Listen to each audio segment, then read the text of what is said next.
Hello, my name is Fubara Eneli, and I am the CEO of Eneli International.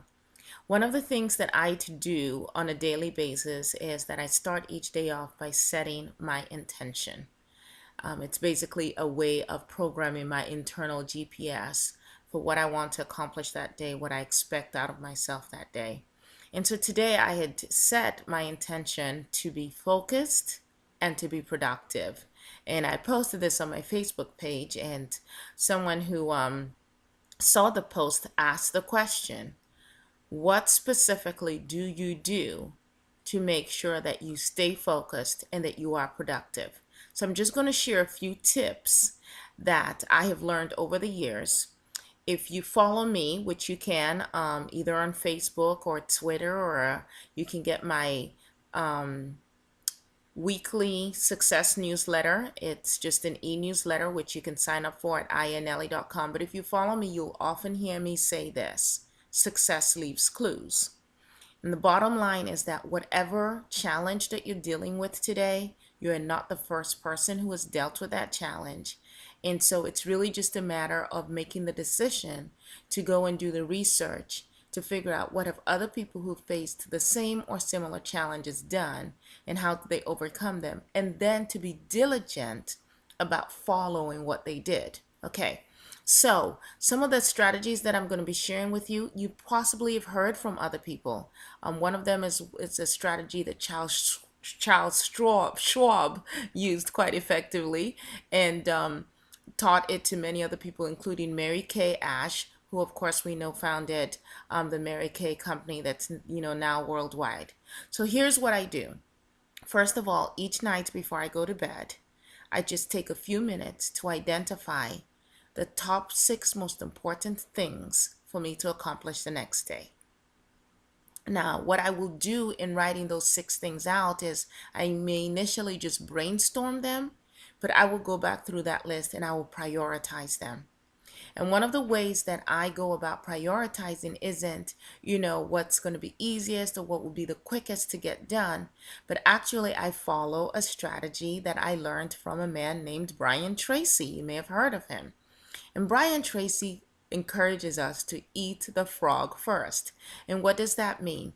Once you've made that list of the things that you know you're going to focus on or you want to accomplish the next day, you put that list away and you pray about it and you go to sleep, okay?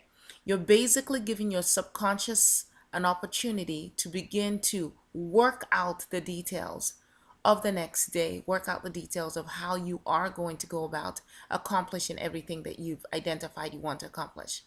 Now, when you wake up the next morning, one of the things that I love to do is to challenge myself to wake up an hour before I actually need to be awake.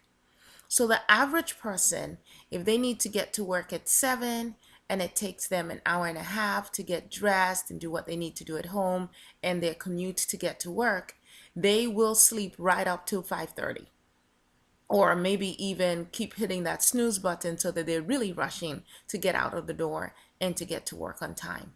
And that's really just a way of setting yourself up for, stress from the moment you wake up. Zig Ziglar likes to say, do you call it your alarm clock or do you call it your opportunity clock? And so when you hear that button go off, that sound go off, are you looking at it as, oh my gosh, let me hit the snooze button? Or are you looking at it as opportunity calling, in which case you just jump to your feet excited? But here's what happens when you discipline yourself to wake up at least an hour before you actually have to. That gives you a moment in the mornings before your day gets started to really program yourself for the day.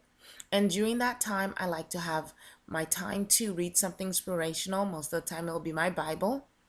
I like to have some meditation time to just get my mind and my spirit connected and at peace and hearing from God. I like to have my exercise time. It could be 20 minutes, it could be up to an hour. But I can get all of those things done first thing in the morning so that I've really programmed myself for success. And of course, there are things that I do in the physical realm too, with what I eat and what I drink, and we'll have to deal with that on some other day. Now, because I've woken up that extra hour, I am not stressed waking up and I'm not stressed beginning my day because I've really programmed myself for success.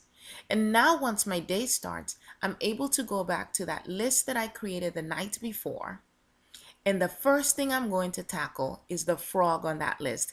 Typically, there's that thing on your list that you know is so important, but yet you dread doing it because it's going to take so much out of you. At least that's what you think. So what our tendency then is to do all the other little mundane things and to stay busy but not productive. And then at the end of the day, we're kicking ourselves because here again, that most important thing was not taken care of. And of course, there ends up being consequences if we continue to procrastinate. So you look at your list, you've identified the most important thing to do, and guess what? You just like a laser focus in on that. Cut out all the distractions, shut your door if you have to, put a sign up that says, you know what, for the next hour. And one of the things I love to do is I like to time myself. So I do a lot of writing. I write columns for different newspapers and magazines and things like that.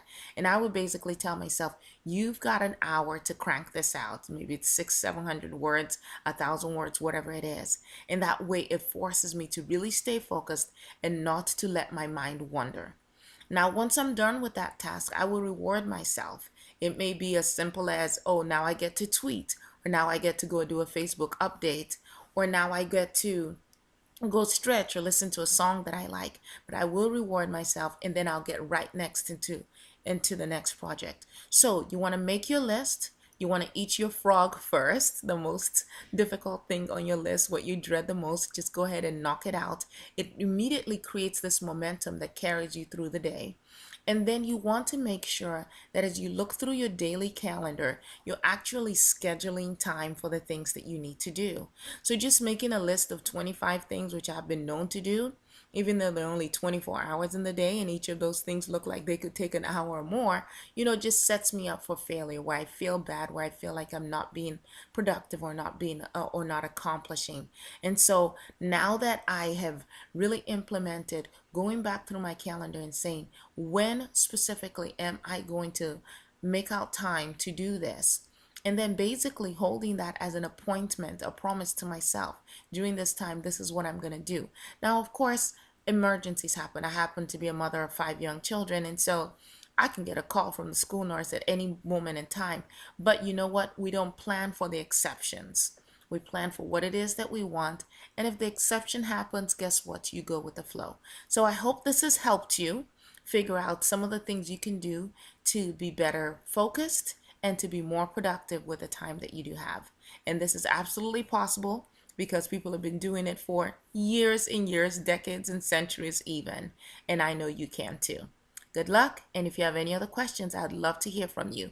You can send me your questions again on Facebook or Twitter, or even directly to my email at info@ayaeneli.com. Have a great day.